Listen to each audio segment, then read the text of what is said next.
Hello everyone, welcome back. आते हैं एक नए क्वेश्चन की तरफ। ये बहुत अच्छा क्वेश्चन है। अगर आप बेसिक कंसेप्ट को समझ रहे हैं तो आप इसको सॉल्व करना आसान हो जाएगा। सबसे पहले मैं आपको बेसिक कंसेप्ट बताते हैं, इसके बाद तब हम क्वेश्चन की तरफ ले चलते हैं। यहाँ पर पहले आप बेसिक कंसेप्ट को समझिए।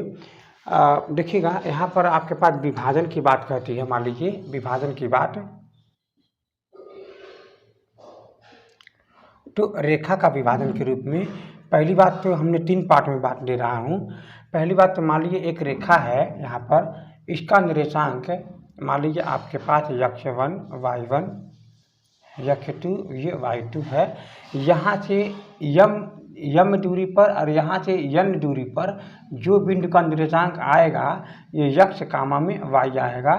तो ये एक फार्मूला आपको अभी बताऊँ, मतलब कि सिद्ध करेंगे। और यहाँ पर देखिएगा, ये यहाँ से देखिए यम दूरी पर है, यहाँ से ये अन्य दूरी पर है, जिसे दूसरे शब्दों में अनुपात भी कहा जाता है। यम संबंधी में एक मतलब अनुपात में यन, यम अनुपात में यन। दूसरा शब्द क्या रहेगा यहाँ पर, इसको हम बोलेंगे अंतः विभाजन। क्या बोलेंगे? अंतः बिंदु का निर्देशांक, अर्थात अंतः विभाजन का निर्देशांक, यानी ये अंदर की तरफ है, हाँ या ना। तो उसी प्रकार मान लीजिए यहाँ पर हम इसको मध्य बिंदु पर भी ले सकते हैं। मान लीजिए यहाँ पर दे रखा कोई रेखा, इसका निर्देशांक है x1 कामा में y1 और दूसरा हो जाएगा x2 कामा में y2। तो इसका ठीक मध्य बिंदु पर, मध्य बिंदु का कहने का मतलब यहाँ भी यम है और यहाँ भी यम है, दोनों ही क्या है? बराबर हैं। तो जब ये दोनों बराबर हैं तो आपको पता होनी चाहिए, इसे काट कर आप एक के रूप में ला सकते हैं। तो यानी यम का भी मान क्या हो जाएगा? 1 हो जाएगा, इसका भी मान क्या हो जाएगा? 1 हो जाएगा। इसको आप ऐसे भी ना कह के आप ये भी कह सकते हैं कि ये एक मतलब 1 के अनुपात में है।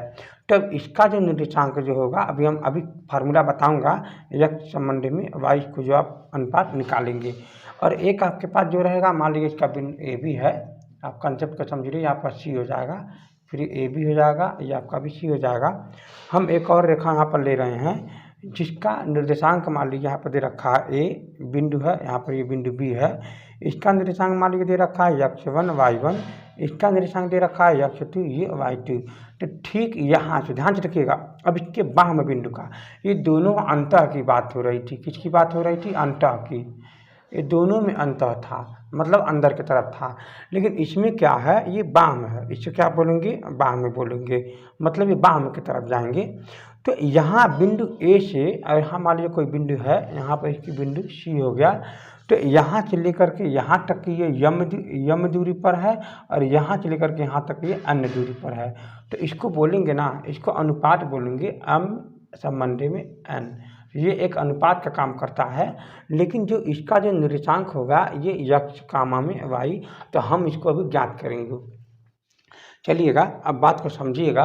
तो हम यहाँ पर रेयर केस में आपको डायरेक्ट आपके सामने ही फार्मूला रखा हूँ, आपको ये समझना आसान हो जाना चाहिए। तो यहाँ पर आप देखेंगे, पहला स्टेप मैं देखूंगा अंतः विभाजन में यम संबंधी यन के रूप में हम इसे लिखेंगे, यहाँ पर समझाएंगे। ध्यान से रखिएगा। मान लीजिए यहाँ पर ये आपका कोई रेखा है, जो इसका बिंदु का मान लीजिए ए है और ये आपका दे रखा है बी। तो इनके बीच में एक जगह है जहाँ पर ये m, इधर से आपका है n। इनका बीच, इसका निर्देशांक आप देखेंगे x1 ये y1, इसका निर्देशांक रखेंगे आप x2 ये हो जाएगा y2। अब बीच में इसका निर्देशांक आपको याद करना है x कामा में y। तो आप देखेंगे ना, यहाँ से आप x का मान निकालेंगे। x का मान आपका क्या हो जाएगा? ध्यान से समझिएगा।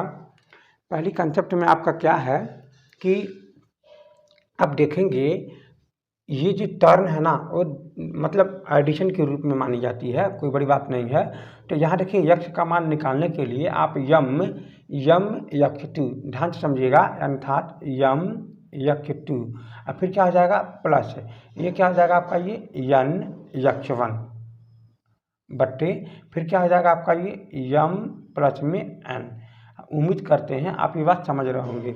जब हम यक्ष का लेंगे ना, तो ध्यान से ऐसे समझने की कोशिश करिएगा। ये जो यम है इसको टच कर रहा है, इसको टच कर रहा है, परंतु इसको टच नहीं कर रहा है। तो यानी इसका मतलब यम x2। जब अब यक्ष निकालेंगे तो x2, y वाला जब निकालेंगे तब ना y की बात आएगी। इसका मतलब यम x2 फिर n x1। इसका मतलब यहाँ पर देखिए प्लस होगा, मैं अभी बताऊंगा कि ऐसा यहाँ पर क्यों है। x1 यहाँ पर है, y की बात नहीं हो रही है अभी, केवल अभी यहाँ पर x की ही बात हो रही है। तो इसका मतलब अनुपात पे दोनों आपस में नीचे क्या करेंगे, जोड़ देंगे। ठीक है, अब यहाँ इसी प्रकार क्या लिख देंगे, y का भी, y बराबर क्या हो जाएगा, m/2 फिर प्लस में n/1 अपान में फिर क्या आ जाएगा m प्लस में n। मैं उम्मीद करता हूँ आप ये बात आप यहाँ पर समझ गए होंगे। ये आपका पहला कंसेप्ट था अंतः विभाजन के रूप में, मतलब ये अनुपात में था। किसके अनुपात में था, m संबंधे में n, मतलब इसके अनुपात में ये है। ठीक है ना, ये आपका फार्मूला आपको याद रहनी चाहिए। हम अगले कंसेप्ट की तरफ आते हैं। यहाँ पर दे रखा हुआ अंतः विभाजन में क्या है, मध्य बिंदु पर है। इसको मैं लिख रहा हूँ, अंतः विभाजन में क्या है, मध्य बिंदु पर है, मध्य नहीं मध्य। ठीक है ना, और यहाँ पर क्या अनुपात में, अनुपात क्या है, m संबंध में n में है। तो जब यहाँ पर मध्य बिंदु में रहेगा ना, तो ये m और n का मान एक एक रख देंगे। चलिए ध्यान से रखिएगा। तो यहाँ पर हमारा क्या है, a है, ये हमारा क्या है, b है। इसका जो हो जाएगा x1 y1, ये हो जाएगा x2 y2। यहाँ पर जो मध्य बिंदु एक संबंधी एक, यानी ये जो मान लिखा गया है ना, वो कुछ और नहीं बल्कि ये m का मान लिखा गया है। ये जो मान लिखा गया है ना, वो कुछ और नहीं बल्कि ये n का मान लिखा गया है। ठीक है ना, n है ये। चलिए देखिएगा, ये n हो जाएगा। तो आप देखेंगे यहाँ पर इसका निर्देशांक मुझे याद करना है, जो सेंटर पे है, तो x कामा में y। तो हमको x का मान निकालना, तो क्या निकलेगा यहाँ पर, ये कामा है, तो यहाँ पर x का मान निकालेंगे। तो अब देखेंगे m का भी मान एक है और n का भी मान एक है। तो जैसे यहाँ पर एक रखेंगे, तो एक का गुणा x2 में करेंगे तो फिर क्या आ जाएगा, x2 तो आ जाएगा। फिर प्लस n का मान जब फिर एक रखेंगे, तो यहाँ पर क्या बचेगा, यहाँ पर ये x1 आ जाएगा। फिर बट्टे में इसकी जगह पर एक, इसकी जगह पर एक, दोनों में जगह एक एक रख देंगे, तो जोड़ देंगे तो क्या बन जाएगा, 2 हो जाएगा। क्यों ना, हाँ बात समझ में आ गया ना।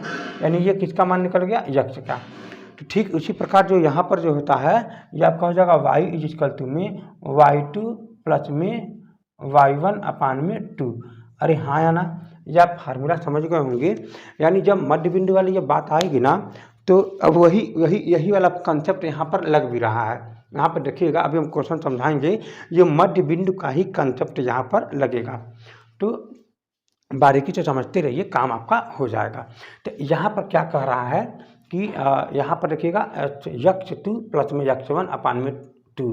तो एक बात मैं आपको कहूँ, यहाँ पर जो फार्मूला जो लिखा गया है x इक्वल टू में x2 प्लस में x1 अपान में 2, तो आप इसको x1 को पहले भी लिख सकते हो, x2 को बाद में भी लिख सकते हो। यानी x1 प्लस में x2 अपान में 2 भी लिख सकते हो, कोई दिक्कत यहाँ पर नहीं है। तो आपको यही किताबों में मिलेगा और यही हर जगह मिलेगा, लेकिन आपको कंसेप्ट मैंने आपको समझा दिया है ये कैसे ये काम करता है। लेकिन अब आपको समझने वाली बात क्या है, बाह्य विभाजन की। क्या समझने वाला है, बाह्य विभाजन। चलिए मैं आपको बताता हूँ अगला स्टेप बाह्य विभाजन का। ठीक है, यहाँ पर अगला स्टेप आता है बाह्य विभाजन के बारे में। तो यहाँ पर एक रेखा दे रखा है, जिसका ये A है, ये आपका क्या है, B है। इसका अगला बिंदु है यहाँ पर मान लीजिए C है। तो ये सेंटर, मतलब इसको आप आगे की तरफ मानोगे, तो यहाँ A से लेकर के A जो दूरी है ना, इसको आप m मानोगे, और यहाँ से लेकर के यहाँ तक की जो दूरी है ना, ये इसके n मानोगे। ये बाह्य विभाजन जो है ना, ये आपको जहाँ से पूछेगा उस दोनों की दूरियाँ को निकालना पड़ेगा। यानी ये आपका m है, ये आपका n है। तो इसका जो फार्मूला मान लीजिए निकालना रहा है, इसका निर्देशांक निकालना रहा है x y मान लीजिए निकालना है, और इसका दे रखा रहता है ना x1 y1, फिर यहाँ पर दे रखा x2, ये आपका y2।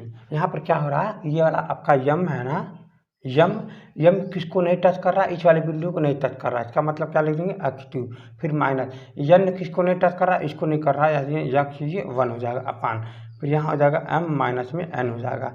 ये देखिएगा, ये बड़े वाले में से घटाने पर ही इस तरह में प्राप्त हो रही है, इसमें अपना माइनस किया गया है, कोई बड़ी बात नहीं है। तो यहाँ पर आप देखेंगे ना, यहाँ पर आप देखिए, समझने की कोशिश करिए। जब हम इसको y का मान निकालेंगे ना, तो देखिएगा y के पहले क्या लिखेंगे, m। तो m किसको नहीं टच कर रहा, इसको, यानी क्या हो जाएगा यहाँ पर ये y2 माइनस में n किसको नहीं टच कर रहा, इन दोनों को टच कर रहा है, मगर इसको नहीं टच कर, इसे क्या लिखेंगे y1 अपान में नीचे क्या हो जाएगा यहाँ पर ये m माइनस में n। हम उम्मीद कर रहे हैं आप ये बात समझ रहे होंगे। अगर आपको थोड़ी सी परेशानी होगी या नहीं समझ में आ रही है, तो आप मैसेज ज़रूर कर सकते हैं। हमारा फ़ोन नंबर भी है, व्हाट्सएप ग्रुप में मैसेज कर सकते हैं। और आप ये भी लिख सकते हैं, सर मैं यहाँ से बात कर रहा हूँ आपको, और मेरा ये क्वेश्चन की प्रॉब्लम है, तुम अगले स्टेप में या दो कभी भी जब मुझे टाइम मिलेगा तो हम उसको वीडियो बना करके अपलोड कर देंगे और साथ साथ में मैं आपका नाम भी अपलोड करूंगा कि ये इनको प्रॉब्लम है और ये क्वेश्चन ये पूछना चाह रहे थे। इसी प्रकार हर कोई भी अपना कंसेप्ट से जुड़े रहिए, कोई दिक्कत नहीं है, यहाँ पर सभी बातें आपको नॉलेज प्राप्त होगी। चलिए हम आते हैं यहाँ पर। तो हम उम्मीद रख रहे हैं अगर आपको नहीं समझ में आ रहा है ना, फिर दोबारा देख लीजिएगा, आपको 100% मैं गारंटी देता हूँ आपको समझ में आ जाएगा। दोबारा आप जरूर देखिएगा अगर नहीं समझ में आया हो तो। चलिए हम आते हैं इस क्वेश्चन की तरफ। एक क्वेश्चन क्या कह रहा है, ध्यान से देखिएगा। हम लोग इस क्वेश्चन पर आते हैं। यहाँ पर दे रखा है कि बिंदु एक रेखा y और x, यानी ये वाला y हो जाएगा और ये वाला x अक्ष हो जाएगा, को क्रमशः p यानी PQ, यानी p जो है y वाले पर काट रहा है और जो है q जो है x वाले को ही काट रहा है, काटती है। तो पी क्यू का जो मध्य बिंदु है वो आपका 2 कामा में -5 है। चलिए 2 कामा -5 पता करते हैं, यानी ये आपका हो जाएगा 2 मतलब क्या हो जाएगा, प्लस में 2 हो जाएगा, यहाँ पर हो जाएगा माइनस में 5 कहाँ जाएगा, 1 2 3 4 5। एक्चुअली में ये आपका यक्ष है तो ये आपका वाई है, वाई वाला माइनस है तो नीचे जाएगा, यक्ष वाला प्लस है इधर जाएगा। तो ये 1 2 3 4 5, तो ये आपका यहाँ पर आपका ये आ जाएगा 1 2 3 4 5, ये यहाँ पर है।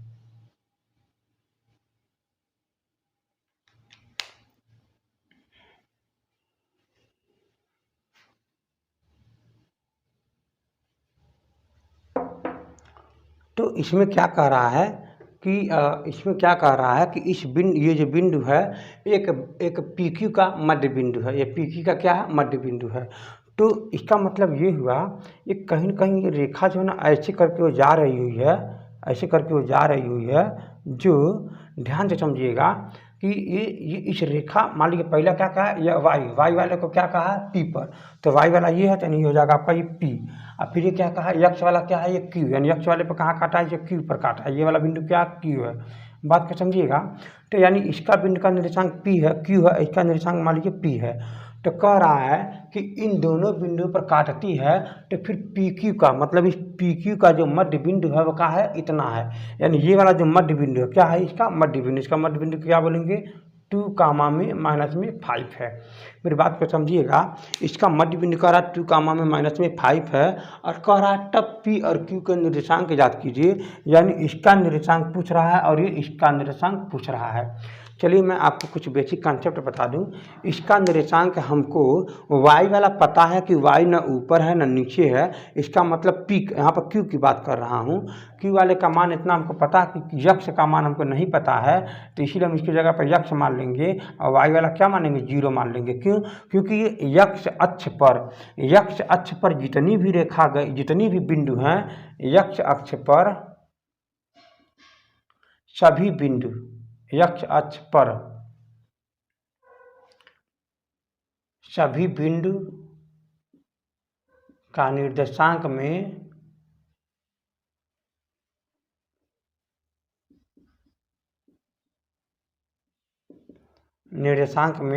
y बराबर 0 होगा। यानी ये आपको समझना है, ये यक्ष अक्ष पर जितने भी बिंदु हैं उन सभी में y बराबर क्या होता है, 0 होता है। उसी प्रकार y अक्ष में, ध्यान दीजिएगा, उसी प्रकार क्या होता है, y अक्ष में, y अक्ष पर सभी बिंदु पर, y अक्ष पर सभी बिंदु में यक्ष बराबर क्या होता है, 0 होता है। यानी जब हम अगल और बगल जब गए ही नहीं, चाहे इधर और उधर गए ही नहीं, तो 0 पर जा रहे हैं, और ऊपर नीचे जब नहीं गए तो यक्ष बराबर, y बराबर क्या जा रहा है, 0 जा रहे हैं। y का मान ध्यान से समझिएगा, y का मान तब आता है जब हम ऊपर जाएं या तो नीचे जाएं, यक्ष का मान हमें तब मिलता है जब हम इधर जाएं चाहे इधर जाएं। तो ये एक रेखा पर होता है, जब हम इधर इधर नहीं जाएंगे तो यक्ष का मान क्या हो जाएगा, 0 हो जाएगा। जब हम ऊपर नीचे नहीं जाएंगे तो इसका मान क्या हो जाएगा, 0 हो जाएगा। वही कंसेप्ट यहाँ पर बात समझिएगा। तो यानी यहाँ पर इसको हम निर्देशांक जब देंगे तो इसका मान क्या दे देंगे, यक्ष बराबर 0 और y वाला हमको नहीं पता है कहाँ जा रहा है। तो आप देखेंगे क्या, इसको आप बनाएंगे यहाँ पर फिगर को, मान लीजिए यहाँ पर बनाया गया है, जो इस वाले बिंदु का निर्देशांक है p, इस वाले बिंदु का निर्देशांक है q, बीच में जो रखा गया मान लीजिए इसका निर्देशांक दे रखा गया है, सेंटर है ना यहाँ पर, तो मध्य बिंदु मान लीजिए आप यहाँ पर ये यम है, क्या है, यम है, तो हम इसको मान लेते हैं क्या, ये यम। तो इसका निर्देशांक हमको दे रखा हुआ है 2 कामा में -5, परंतु इसका निर्देशांक हमको क्या दे रखा है, यक्ष कामा में 0। इसका निर्देशांक क्या दे रखा है, y कामा में 0 कामा में y। तो आपको इसको सॉल्व करना है और यक्ष और y का मान निकालना है। तो जैसे यहाँ पर रख देंगे तो पी क्यू का निर्देशांक आपको निकल जाएगा, और जो हमारा वही क्या क्वेश्चन है। तो इसका निर्देशांक निकालने के लिए क्या मैंने आपको बताया था, अभी मैंने कंसेप्ट बताया था, ये मध्य बिंदु पर है। क्या है, मध्य बिंदु पर, यानी एक संबंधी में एक है। तो कहीं न कहीं ये बात तो पक्का हो गया कि यक्ष बराबर मैंने क्या बताया था, यक्ष1 प्लस में यक्ष2। ध्यान से समझिएगा, यक्ष1 प्लस में यक्ष2, इसका मतलब हो जाएगा यक्ष1 प्लस में हो जाएगा यक्ष2 अपान में 2। यही फार्मूला हम बताए थे ना। इसका मान कितना दे रखा है, 2 बराबर में इसका मान हो जाएगा 0 धन में, इसका मान मुझे नहीं पता है, नीचे हो जाएगा 2। तो ये जब इसे काट देंगे तो 0 जोड़ेंगे तो वही हो जाएगा। इसका मतलब 2 इजिकल टू में यक्ष अपान में 2, इधर इसको इधर कर देंगे तो 4 अपान में यक्ष, यानी यक्ष का मान आ गया है 4। अब देखेंगे यहाँ पर y वाला क्या कहता है, y1 प्लस में हो जाएगा y2 अपान में 2। अरे हाँ या ना, तो इसका मतलब ये हुआ कि y का मान कितना दे रखा है, -5 इजिकल टू, फिर y का मान यहाँ पर कितना है, y1 का मान कितना है, y है नहीं पता है, y2 का मान यहाँ पर 0 दे रखा है, अपान में हो जाएगा नीचे 2, इसका मल्टीप्लाई कर देंगे तो ये आपका हो जाएगा -10 इजिकल टू में y, अर्थात y का जो मान आ जाता है ना वो -10 आ जाता है। तो हम यहाँ पर जब रखते हैं तो यहाँ पर देखिए y का मान क्या हो जाएगा, -10 हो जाएगा यहाँ पर ये हो जाएगा आपका, ये यक्ष का मान कितना हो जाएगा, 4 आ जाएगा। इसका मतलब 4 कामा में 0। तो बस बाबू आपको समझ में आ गया होगा, इस क्यू का जो निर्देशांक है वो 4 कामा में 0 है, इसका जो निर्देशांक हो जाएगा 0 कामा में -10 है। ये आपको आंसर आपको यहाँ पर मिल गया। हम उम्मीद करते हैं बहुत बारीकी से मैं समझाया भी हूँ। अगर आपको नहीं समझ में आता है तो फिर पिछला आप कंसेप्ट जो मध्य जो विभाजन जो दे रखा उसको आप समझ करके तब आप यहाँ पर आइए, तब आपको समझ में आ जाएगा, नहीं तो ये आपको समझ में नहीं आएगा। हम आते हैं अगले स्टेप की तरफ। अब आते हैं एक नए क्वेश्चन की तरफ। यदि दो बिंदुओं P जो है Q है, P का निर्देशांक दे रखा है और लेकिन यक्ष का मान ज्ञात करना है, इनके बीच का दूरी जो दे रखा है 5 यूनिट है, तो यक्ष का मान आप यहाँ पर ज्ञात करना है। चलिए ध्यान से समझिएगा, पहले हम फिगर से समझ लेते हैं तो आपका कंसेप्ट आपका आ जाएगा। मानता हूँ मैं इस बात को कि यहाँ पर देखिएगा, मान लीजिए यहाँ पर जो दे रखा हुआ है कि 3 कामा में 2, यानी जो P है इसका मान तो यक्ष वाला नहीं पता है, तो यानी इसका मतलब ये हुआ कि यक्ष वाला नहीं पता है, तो यानी इसका -1 है, तो कहीं न कहीं -1 मान लीजिए। तो इसका जो बिंदु है ना वह आपका इसी पर जाएगा कहीं। अब इसके बारे में बताता हूँ आपको। ये जितने भी बिंदु बनाए गए हैं इस सभी बिंदुओं पर -1 होना अनिवार्य है, परंतु यक्ष का मान नहीं पता है। तो हम देखते हैं।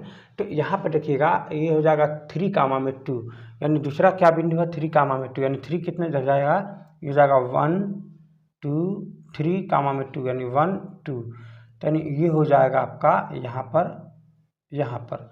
तो इसको हम बोलेंगे 3 कामा में 2। तो अब आप देखेंगे कि इसी बिंदु पर एक ऐसा बिंदु है, इस मतलब इस रेखा पर एक ऐसा बिंदु है जिनका निर्देशांक जो दे रखा है वो आपका इतना है, मगर ये -1 है। इनका जो 5 यूनिट डिस्टेंस है, चलिए मैं देखता हूँ। तो 5 यूनिट डिस्टेंस लाने के लिए आप यहाँ पर देखेंगे, यहाँ पर ये वाला जो डिस्टेंस है आपका 4 है, 1 2 3, सॉरी 3 ही है। यहाँ जहाँ तक डिस्टेंस के देखेंगे यहाँ पर ये 3 है। तो अब आप 5 लाने के लिए आपको कहीं न कहीं यहाँ पर 4 लाने की ज़रूरत पड़ेगी। ध्यान दीजिएगा, 1 2 3 और यहाँ पर 4, यानी ये वाला यहाँ से डिस्टेंस जो है इसको मिला देंगे तो ये वाला ध्यान से देखिएगा, ये वाला यहाँ से 4 हो जाएगा। देखिएगा 1 2, यहाँ पर देखिए 1 2 3 4, यानी अगर हम इस फिगर की बात करें तो ध्यान दीजिएगा, इस फिगर की बात करें अगर ये 3 होता है और जब ये 4 होता है तो ये डिस्टेंस कितना आ जाता है 5। तो इस कंडीशन में इसको हम 5 मान लेते हैं। तो और आप देखेंगे इस बिंदु का जो निर्देशांक है वो आप देखेंगे इधर साइड में भी 1 है, यानी ये यक्ष वाला भी -1 है और वाई वाला भी क्या है -1 है। तो जो ये y वाला तो -1 दे रखा है, लेकिन यक्ष वाला का कितना मान है -1 है, यानी यक्ष वाले का भी मान जो आ रहा है वो आपका -1 ही आ रहा है जो हमें यहाँ पर देखने पर। तो अगर हम एक बात और बताऊँ आपको, एक कंसेप्ट में अगर यहाँ पर इस फिगर को हम इधर भी लेकर जाएं, जैसे मैं बात करूँ 1 2, देखिएगा ये आपका 1 2 3 तो है यहाँ पर, 4 5 अर्थात यहाँ पर ये ऐसे करके ले जाऊँ, बात को समझिएगा। तो यहाँ पर भी 3 तो हो गया, तो हम यहाँ पर भी तो हम ऐसे 4 आगे बढ़ा सकते थे, बात को समझिएगा। यहाँ पर भी तो 4 आगे बढ़ा सकते थे, तो यहाँ पर भी तो ये दूरी आपका 5 ही यूनिट होगा। अरे हाँ या ना, 5 ही यूनिट होगा। तो उस कंडीशन में जो निर्देशांक ये वाला जो आएगा, आप देखेंगे 1 2 3 4 5 6 7, यानी कितना हो जाएगा यहाँ पर, ये देखिए 1 2 3 4, हाँ 4 तो हो रहा है, हाँ ठीक है। यानी यहाँ पर कितना आ जाएगा, ये 7 कामा में माइनस में 1। तो भी इस कंडीशन में x और y, यानी y का मान माइनस में 1 है, x का मान यहाँ पर 7 है। तो इसका मतलब ये हुआ, आपको समझना है कि यहाँ से आपको 2 निर्देशांक मिल रहे हैं, एक -1 वाला और एक यहाँ पर 7 वाला।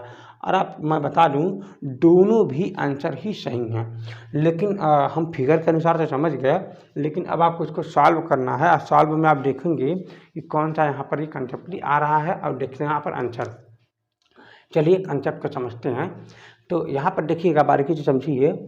यहाँ पर जो 2 बिंदु है, यहाँ पर 2 बिंदु दे रखा है, ठीक है ना, 2 बिंदु है, इनके बीच की दूरी दे रखा है कितना, 5 यूनिट, 5 यूनिट दे रखा है। और यहाँ पर जो a है, सॉरी यहाँ पर p दे रखा है, और इसका क्या दे रखा है, q। तो p का निर्देशांक कितना दे रखा है, x माइनस में 1। यहाँ पर क्या दे रखा है, 3 कामा में यहाँ पर 2, इनके बीच का दूरी कितना है, 5 यूनिट। तो चलिए फार्मूला क्या कहता है, फार्मूला कहता है ए बी बराबर में रूट में x2 माइनस में x1 का whole square plus y2 minus में y1 का होल स्क्वायर। यानी ए बी का दूरी कितना है यहाँ पर, ये 5 यूनिट है। 5 बराबर क्या आ जाएगा यहाँ पर, ये करड़ी में x2 मतलब 3 माइनस में x, क्या लिख देंगे, ये वाला x2 होता है, ये वाला इसको मानेंगे x1 y1, इसको हो जाएगा x2, ये y2। तो x2 का मान 3 माइनस में x, क्या आ जाएगा यहाँ पर, ये 3 माइनस में x है, फिर 2 माइनस में 2, क्या हो जाएगा प्लस में 2, अब फिर माइनस में 1, तो इसका मतलब प्लस में 1 हो जाएगा। आप घबराइएगा नहीं, यहाँ पर प्लस 1 इसलिए हुआ है क्योंकि यहाँ पर भी माइनस में भी है। अब फार्मूला भी माइनस है, तो माइनस माइनस क्या हो जाता है, प्लस हो जाता है। चलिए आगे देखिए यहाँ पर, तो ये हो जाएगा आपका ये 5 प्लस इक्वल टू में रूट में 3 माइनस में x का होल स्क्वायर, यहाँ पर स्क्वायर है, प्लस ये बन जाएगा आपका 3 का स्क्वायर। तो दोनों तरफ में क्या करेंगे, वर्ग कर देंगे। जैसे ही वर्ग करेंगे तो यहाँ कितना आ जाएगा, 25 हो जाएगा, यहाँ पर करड़ी हट जाएगी। तो 3 माइनस में x का होल स्क्वायर इज करते में प्लस में क्या आ जाएगा 9, इसको आप उधर कर देंगे तो घट जाएगा। जैसे आप इसको उधर करेंगे घट जाएगा, इसका मतलब हो जाएगा 25 माइनस में 9 इज करते में 25 माइनस में 9 इज करते में 3 माइनस में x का होल स्क्वायर। जैसे इसको स्क्वायर कर देंगे तो खत्म हो जाएगा, इधर कर आ जाएगा 16 हो जाएगा ना। घर जाने के बाद क्या आ जाएगा 16, फिर इसको इधर स्क्वायर लगा दीजिए, क्योंकि यहाँ पर स्क्वायर में है, इधर आ जाएगा तो करड़ी बन जाएगा 3 माइनस में x। तो यहाँ से आप घटाएंगे तो यहाँ पर 4 हो जाएगा। आप देखेंगे इस गलती में 3, यहाँ हो जाएगा माइनस में x है। माइनस को पहले x को पहले प्लस बनाइए, इसको आप इधर कर दीजिएगा। तो जैसे आप इसको इधर कर देंगे तो आपका ये हो जाएगा x इज इक्वल में 3 माइनस में 4, x इज इक्वल में माइनस में 1। अरे हाँ या ना। तो यहाँ पर एक बात मैं आपको बता दूँ, ये एक कंसेप्ट जो लगाया गया है, जो तरीका लगाया गया है, इसका आंसर आपका माइनस में 1 यहाँ पर आ रहा है। लेकिन अगर आप यहाँ पर द्विघात समीकरण बना देते और आप हल करते तो द्विघात समीकरण में आपका 2 मान निकलता, और दोनों द्विघात समीकरण में एक मान आपका 7 आ जाता, जो दोनों का मान आपको यहाँ पर दिखाई देता, -1 भी आता और 7 भी आता। लेकिन मैंने ऐसा नहीं किया है, मैं यहाँ पर सीधे करड़ी को मैंने गायब करने की कोशिश किया है। करड़ी ख़त्म हो गया है, इसके बाद फिर मैंने इसको इधर कर दिया, इधर आ गया तो घट गया है। तो अगर आप चाहें तो यहीं से द्विघात समीकरण बना सकते हैं, ठीक है ना। फार्मूला क्या कहता है, 3 का स्क्वायर प्लस में x का स्क्वायर फिर माइनस में 2ab और फिर प्लस में जो भी है लगा करके सॉल्व करेंगे तो आपका आंसर आ जाएगा। वह है कि एक बिंदु P जो है x y बिंदुओं L और M के मतलब L और M से समदूरस्थ है, तो यह P और Y में संबंध स्थापित कीजिए। तो यहाँ पर क्या कह रहा है कि x और y में संबंध स्थापित करना है। तो यहाँ पर कह रहा है एक बिंदु है जो P है, और जो बिंदु इतना और इतना के समदूरस्थ हैं। यानी इसका मतलब ये हुआ कि यहाँ से जब बात करेंगे, एक बिंदु यहाँ पर देखिए P दे रखा है x कामा में y, तो इसका जो निर्देशांक दे रखा हुआ है, इसका जो निर्देशांक दे रखा हुआ है L है ना। ये बिंदु कौन सा है, बिंदु L और M के समदूरस्थ हैं। तो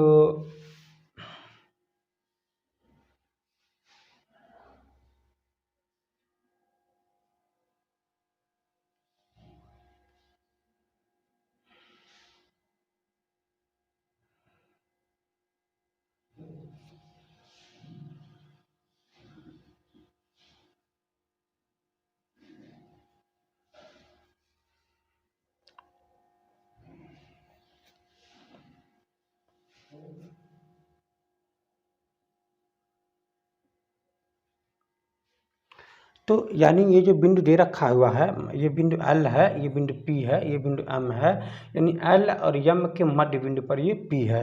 ये इसमें क्वेश्चन पूछ रहा है और इसका पूरे का संबंध स्थापित करने के लिए कह रहा है। जब ये कह रहा है समदूरस्थ है, तो इसका मतलब कहीं न कहीं P और L बराबर होगा P M से। तो आप दूरी वाला फार्मूला लगा दीजिए, कोई दिक्कत तो नहीं लग रहा है। तो आप देखेंगे क्या फार्मूला क्या कहता है कि इनके इसमें से आप घटा देंगे। क्या लिखेंगे आप ज़रा ध्यान दीजिएगा, x माइनस में 5 का whole square plus y minus में 1, इसका तुरंत क्या हो जाएगा यहाँ पर बताइए मुझे। करड़ी में x माइनस में -1, इसका मतलब हो जाएगा x प्लस में 1 का whole square plus y minus में 5 का होल स्क्वायर। दोनों तरफ देखिए करड़ी में है, तो इसका मतलब करड़ी आप यहाँ से गायब कर सकते हैं एक ही साथ दोनों की तरफ। इसका मतलब यहाँ पर क्या बच जाएगा, जरा ध्यान दीजिएगा। यहाँ हो जाएगा आपका ये x माइनस में 5 का होल स्क्वायर प्लस में y माइनस में 1 का होल स्क्वायर हो गया ना। Is equal to x plus में 1 का होल स्क्वायर प्लस में y माइनस में 5 का होल स्क्वायर। चलिए आगे देखते हैं। यानी यहाँ पर माइनस वाला फार्मूला, ये देखिए a माइनस बी का फार्मूला आप लोग जानते होंगे। यहाँ पर भी माइनस का है और यहाँ पर देखिए एक प्लस का भी है, एक माइनस का भी है। तो आप फार्मूला जानते रहिएगा, फार्मूला बिना काम नहीं चलेगा आपका। तो यहाँ पर क्या लिखेंगे आप, x स्क्वायर प्लस में 5 स्क्वायर, x स्क्वायर प्लस में 5 का स्क्वायर माइनस में 2ab, मतलब 2 मतलब इसमें गुणा करेंगे 10, इसके बाद 10x, फिर क्या हो जाएगा यहाँ पर माइनस में 10x। इसी प्रकार इसका फार्मूला लगेगा, यहाँ पर ये प्लस हो जाएगा, ये क्या हो जाएगा y स्क्वायर, यहाँ पर क्या लिख देंगे y स्क्वायर, फिर ये हो जाएगा आपका ये प्लस में 1, फिर प्लस में 2, फिर ये दोनों का आपस में गुणा कर देंगे। तो ये आपका हो जाएगा, ये माइनस फार्मूला है ना छोड़ी, तो ये हो जाएगा आपका ये माइनस में 2, इसका मतलब y इज इक्वल टू, यहाँ पर आइए x स्क्वायर प्लस में 1 स्क्वायर, इसका मतलब x स्क्वायर प्लस में 1 स्क्वायर, 1 का स्क्वायर का 1 ही होगा, प्लस में 2x हो जाएगा। ये हो गया। यहाँ पर रखिएगा प्लस में, यहाँ पर हो जाएगा y स्क्वायर प्लस में 5 का स्क्वायर, यहाँ हो जाएगा माइनस में 10y हो जाएगा। क्या हो जाएगा, माइनस में 10y। आप लोग a प्लस बी और a माइनस बी का होल स्क्वायर का फार्मूला लगा लीजिएगा, और आप समझ रहे होंगे तभी आप नोट करिएगा, नहीं तो दिक्कत हो जाएगा आपको। यहाँ देखिए, यहाँ पर ये x स्क्वायर कैंसिल हो जाएगा, और यहाँ देखिए आप 5 स्क्वायर यहाँ भी है, 5 स्क्वायर यहाँ भी कैंसिल हो जाएगा। यहाँ देखेंगे आप y स्क्वायर यहाँ भी है, y स्क्वायर यहाँ भी कैंसिल हो जाएगा। अब जो बचा है ना, इसका आप लिखना है आपको। फिर देखिए समझिए, यहाँ बचा आपका क्या क्या, 1 यहाँ भी है, 1 यहाँ भी कैंसिल हो जाएगा, ख़त्म कर दीजिए। अब जो आपका बचा है लिखिए, क्या आप लिखना, माइनस में 10x, यहाँ पर क्या बचा, माइनस में 2y इज इक्वल टू, और क्या बचा है इधर साइड में, प्लस में 2x, और क्या बचा है, माइनस में 10y बचा है।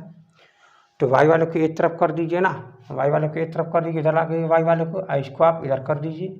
तो जैसे आप इसको इधर करेंगे तो प्लस बन जाएगा, क्या बन जाएगा, 10y फिर माइनस में 2y, हाँ है ना, माइनस में 2y। देखिए माइनस में 2y पहले से है, इधर आएगा तो 10y प्लस बन जाएगा इज इक्वल टू, ये देखिए पहले से 2x है, ये इधर जाएगा क्या बन जाएगा, प्लस में बन जाएगा, 10x बन जाएगा, अरे हाँ है ना।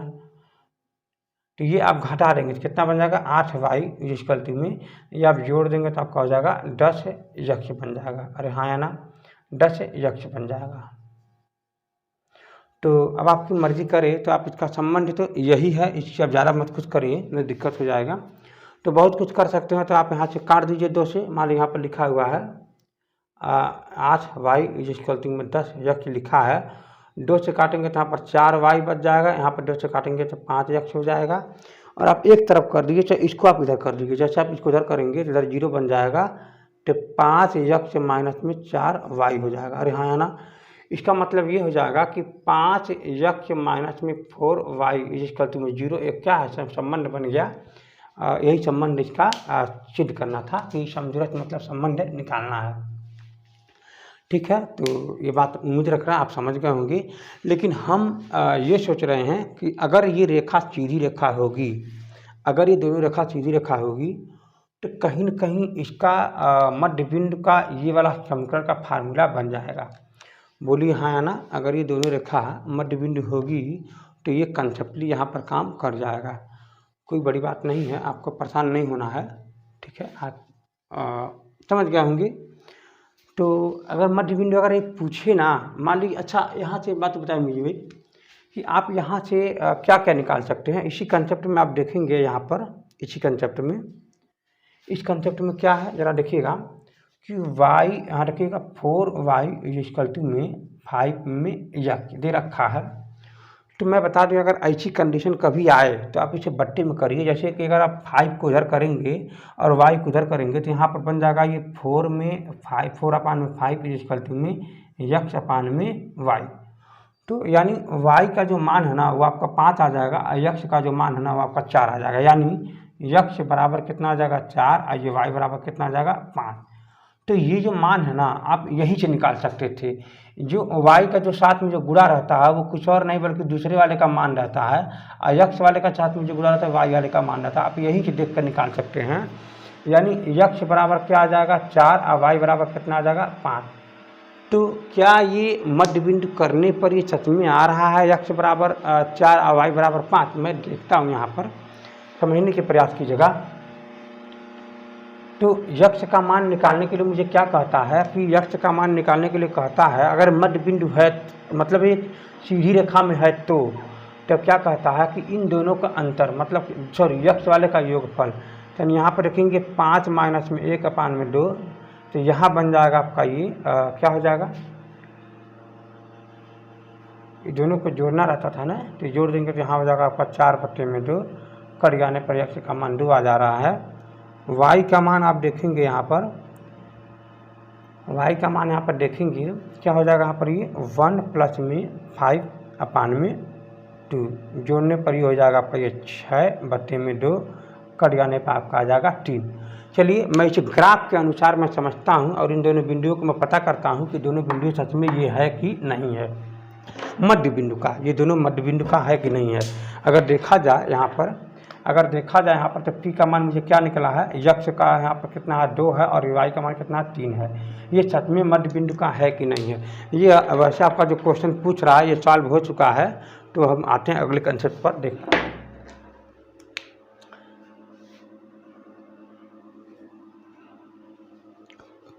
यहाँ पर पहला जो बिंदु दे रखा है 5 कामा में 1, तो यानी 5 कहाँ मिलेगा,